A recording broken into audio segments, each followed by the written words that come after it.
Mais l'essentiel de notre émission est consacré à la proclamation de la parole de Dieu. Et aujourd'hui, pour le message, c'est bien sûr notre ami Gaston Joulin. Bonjour Gaston. Bonjour Jean-Pierre. Ça va bien? Oui, ça va bien. Tu es en forme pour nous présenter le message de la parole de Dieu aujourd'hui? En effet, et quel message Dieu a pour nous à travers sa parole. Et justement, dans le cadre de notre série, le thème principal est un si grand salut. Et est-ce que tu peux nous dire pourquoi aujourd'hui, justement, tu as décidé de nous parler d'un si grand sauveur? Bien, c'est que la parole de Dieu nous le présente comme tel. Tu sais, le salut de Dieu, Jean-Pierre, c'est vraiment l'œuvre de Dieu pour l'homme. Et puis, tout ce qui nous vient de Dieu, c'est grand parce que, d'abord, Dieu est un grand Dieu, comme nous allons justement le voir. Et puis, on va inviter nos amis à lire une portion d'Écriture, un texte qu'on retrouve dans l'Épître aux Hébreux. C'est le chapitre 2 et le verset 3. Et justement, nous lisons « Comment échapperons-nous en négligeant un si grand salut? » Le salut annoncé d'abord par le Seigneur nous a été confirmé par ceux qui l'ont entendu. Comment échapperons-nous en négligeant un si grand salut? Tu sais, Jean-Pierre, la Bible nous présente un si grand salut. C'est pour ça que, bien sûr, lorsqu'on parle du salut de Dieu, de cette œuvre de Dieu, bien, c'est toujours quelque chose qui surpasse même notre propre compréhension. Et enfin, pendant tout l'automne, cette vérité a mijoté dans mes pensées. Ce qui est malheureux pour nous les humains, c'est qu'on est toujours prêt à évaluer les vérités spirituelles d'après nos valeurs humaines. On minimise, selon nos valeurs humaines, les valeurs spirituelles. C'est pourquoi, lorsque l'on parle du salut de Dieu pour l'homme pécheur, l'homme voit ce salut à son propre niveau. Ainsi, l'homme croit pouvoir le mériter, le gagner par ses propres moyens, par ses bonnes œuvres.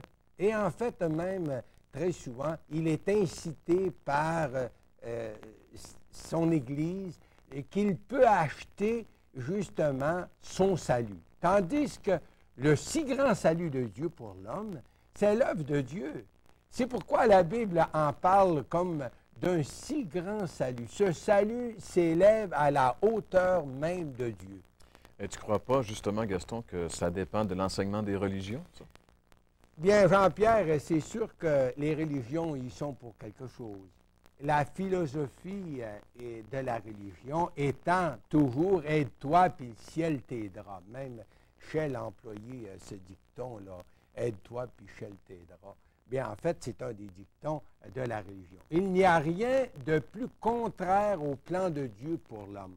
Comment réconcilier un Dieu 3 fois saint et l'homme pécheur, esclave de ses convoitises, esclave du prince des ténèbres qui domine le monde? Isaïe, dans sa vision céleste de la gloire de Dieu, nous dit que les saints anges se voilaient, les chérubins se voilaient le visage devant la sainteté de Dieu. Tellement Dieu est grand, tellement Dieu est saint.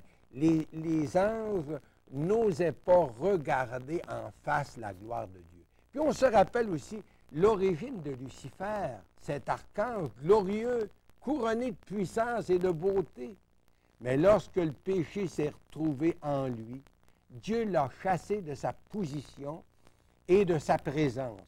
Notre grand Dieu ne peut tolérer le péché. Et lorsqu'Adam et Ève ont transgressé l'ordre de Dieu, Dieu les chassa du jardin. Et puis j'aimerais quand même qu'on lise maintenant un texte dans le prophète Isaïe au chapitre 59 qui nous présente en fait cette vérité. Isaïe chapitre 59 et le verset 2, et vous pourrez suivre avec nous justement ce texte qui dit « Mais ce sont vos crimes qui mettent une séparation entre vous et votre Dieu. Ce sont vos péchés qui vous cachent sa face. Ce sont vos crimes qui mettent une séparation entre vous et votre Dieu. Ce sont vos péchés qui vous cachent sa face. » S'il est vrai que Dieu est amour, la Bible nous le présente aussi comme un Dieu 3 fois saint. La Bible nous dit que Dieu est comme un feu dévorant. Alors, Gaston, si Dieu il est si saint, s'il ne peut, dans sa sainteté, voir le péché comme ça, et si l'homme est tellement pécheur, est tellement loin de Dieu dans son péché, comment est-ce que Dieu peut réconcilier un homme aussi pécheur que ça? Comment est-ce qu'il est possible pour l'homme d'être réconcilié avec Dieu? Ah, humainement parlant, Jean-Pierre, c'est une impossibilité.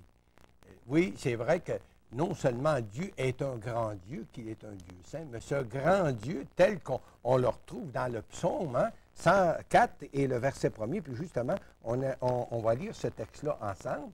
Le psaume 104 et le verset 1 qui dit « L'Éternel, mon Dieu, tu es infiniment grand. Tu es infiniment grand.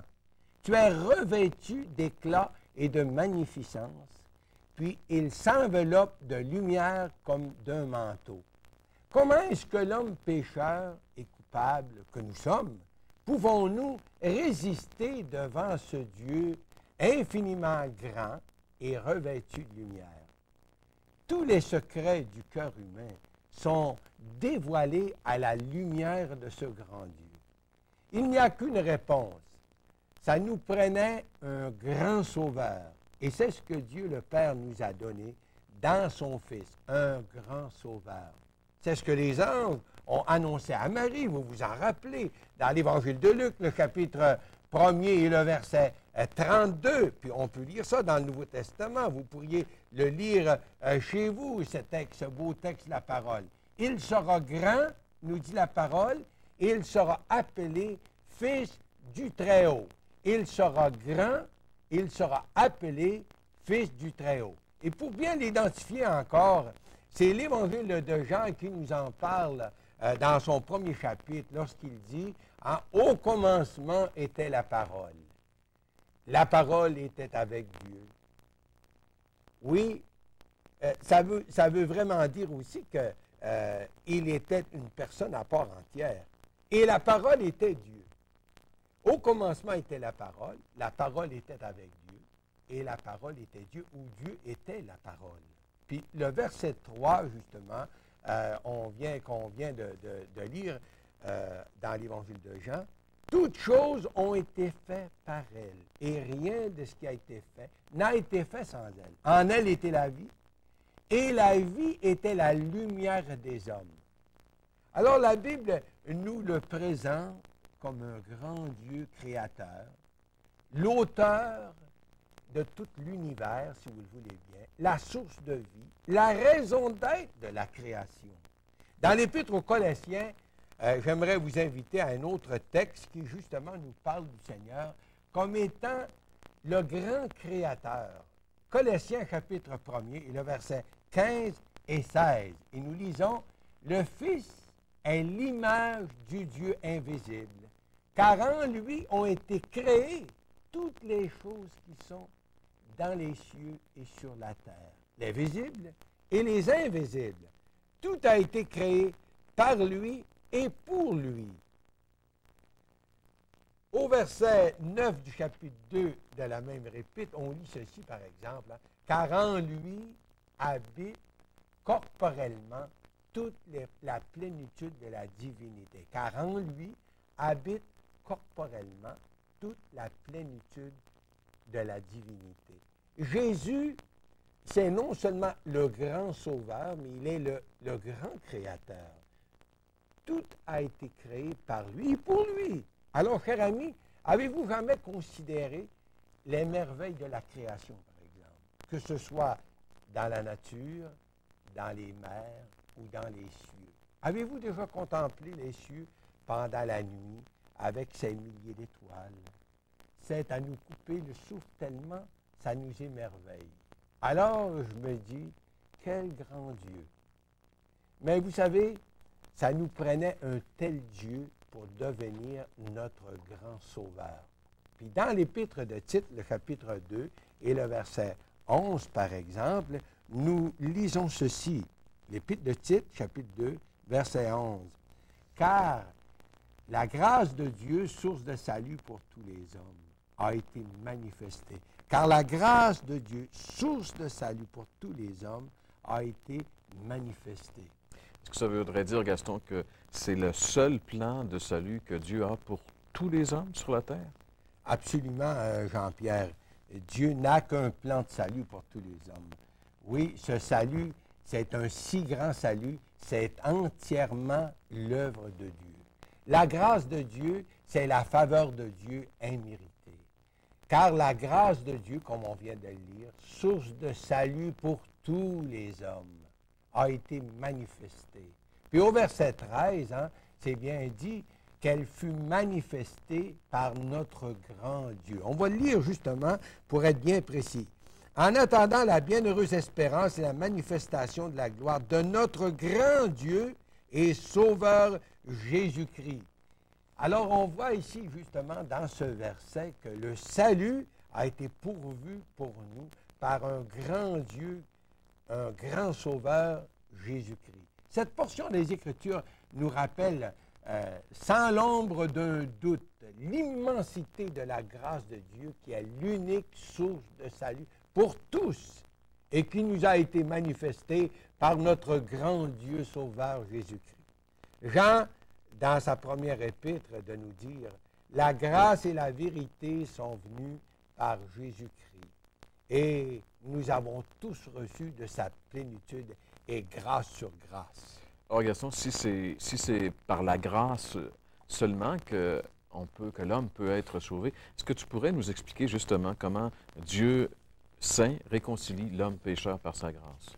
Et justement, dans notre portion d'aujourd'hui, Jean-Pierre, au verset 14, par exemple, puis là, vous pouvez suivre avec moi, c'est dit « Il s'est donné lui-même pour nous, afin de nous racheter de toute iniquité et de se faire un peuple qui lui appartienne, purifié par lui et zélé pour les bonnes œuvres. » Alors, ce grand Dieu créateur s'est fait notre sauveur en se donnant lui-même pour nous racheter de toute iniquité.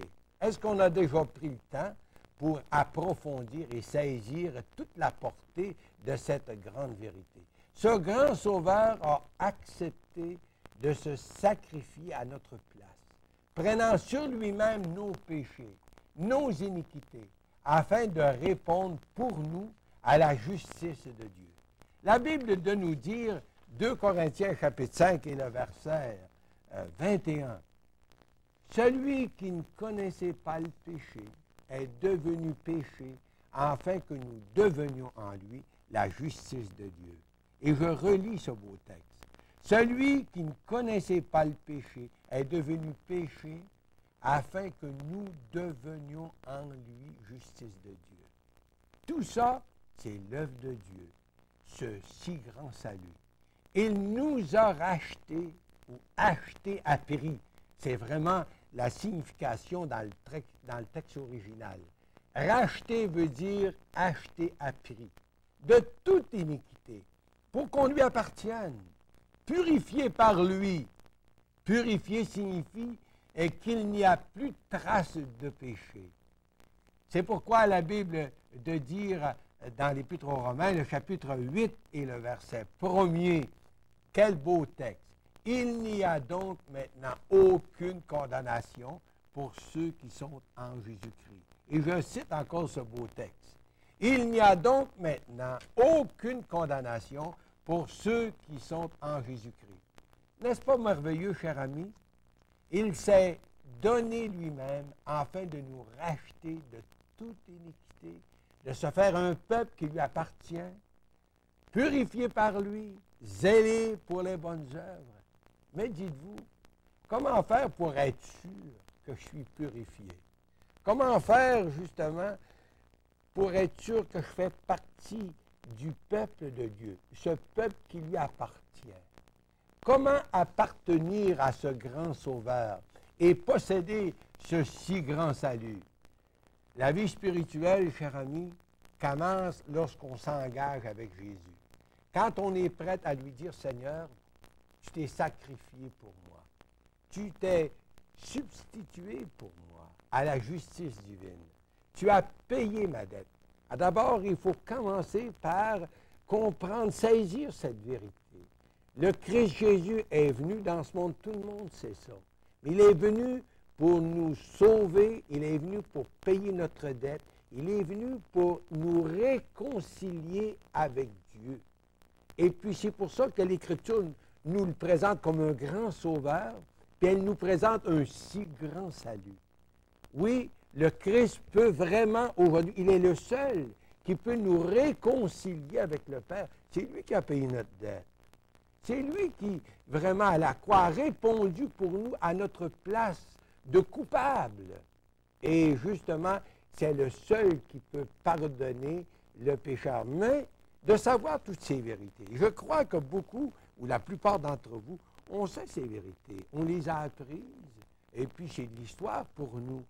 Mais de savoir que le Christ peut nous sauver, de savoir que le Christ peut nous pardonner, de savoir justement que le Christ maintenant est vivant, mais ce n'est pas encore suffisant. Les démons, nous disent l'Écriture, en savent autant, parce qu'ils croient en Dieu, bien sûr. Mais on a besoin de nous tourner vers le Seigneur et d'accepter ce qu'il nous offre, son pardon, son salut. Il faut s'engager avec lui. Vous savez, c'est comme le mariage, le salut. Il faut être prêt à s'engager. Oui, justement, lorsque deux personnes s'engagent devant Dieu, devant les hommes, bien, vous savez, cet engagement, bien, c'est pour l'un, c'est pour l'autre. Et puis, c'est la même chose avec le Seigneur.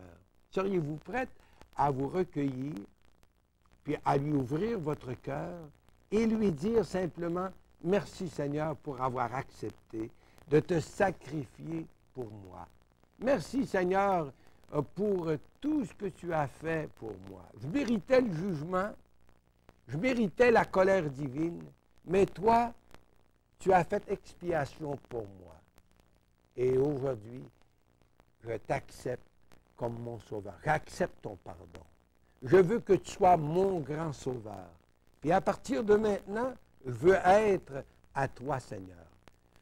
Je veux te livrer ma vie. Je veux te suivre et pratiquer ces bonnes œuvres que tu veux que je pratique, mais avec ta force par l'onction de ton esprit. Bien, cher ami, c'est à vous ce matin, aujourd'hui, à ouvrir votre cœur au Seigneur puis l'accueillir comme votre sauveur personnel.